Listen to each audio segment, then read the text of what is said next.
വീണ്ടും സത്യപ്രതിജ്ഞ ചെയ്യാൻ കാപ്പ തടവിൽ നിന്ന് താൽക്കാലികമായി മോചിപ്പിക്കണമെന്ന Thiruvananthapuram corporation BJP. Councillor R സുഗതന്റെ ഹർജി ഹൈക്കോടതി ഇന്ന് പരിഗണിക്കും.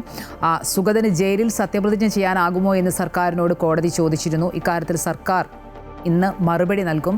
കൊച്ചിയിൽ നിന്നും എ.ടി. അശ്വതി വിശദാംശങ്ങളുമായി ചേരുന്നുണ്ട്. അശ്വതി, കഴിഞ്ഞ ദിവസം കോടതി ചോദിച്ചിരുന്നു കോടതിയിൽ നിന്ന് സത്യപ്രതിജ്ഞ ചെയ്തൂടെ എന്നുള്ളത്. ഇന്ന് സർക്കാർ മറുപടി നൽകും. ഈ സർക്കാരിന്റെ മറുപടി ഇന്നത്തെ ഇതിൽ എത്രത്തോളം നിർണായകമാണ്?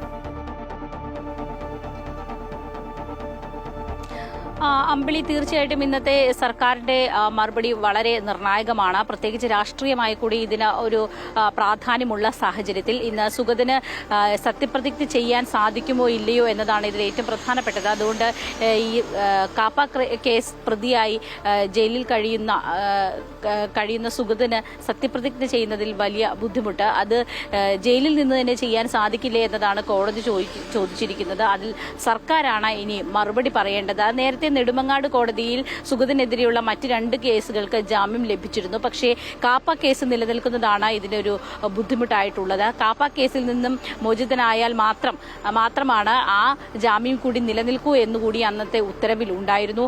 അതുകൊണ്ട് ഈ കാപ്പ കേസിൽ നിന്ന് പുറത്തു വരുന്നതാണ് ഏറ്റവും നിർണായകമായത്. അതുകൊണ്ടാണ് സുഗതൻ ഇതുമായി ബന്ധപ്പെട്ട് ഹൈക്കോടതിയെ സമീപിച്ചത്. നിലവിൽ വിയ്യൂർ ജയിലിലാണ് സുഗതൻ ഉള്ളത്.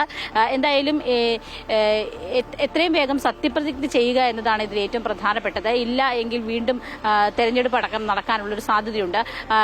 നേരത്തെ ഈ സുഗതനൊപ്പം മറ്റ് ദൈവങ്ങളുടെ പേരിൽ സത്യപ്രതിജ്ഞ ചെയ്ത മറ്റെല്ലാവരും തന്നെ വീണ്ടും സത്യപ്രതിജ്ഞ ചെയ്യുകയും ചെയ്തിരുന്നു. പക്ഷേ സുഗതൻ മാത്രമാണ് ഇനി സത്യപ്രതിജ്ഞ ചെയ്യാനുള്ളത്. നിരവധി കേസുകളാണ് സുഗതന്റെ പേരിലുള്ളത്.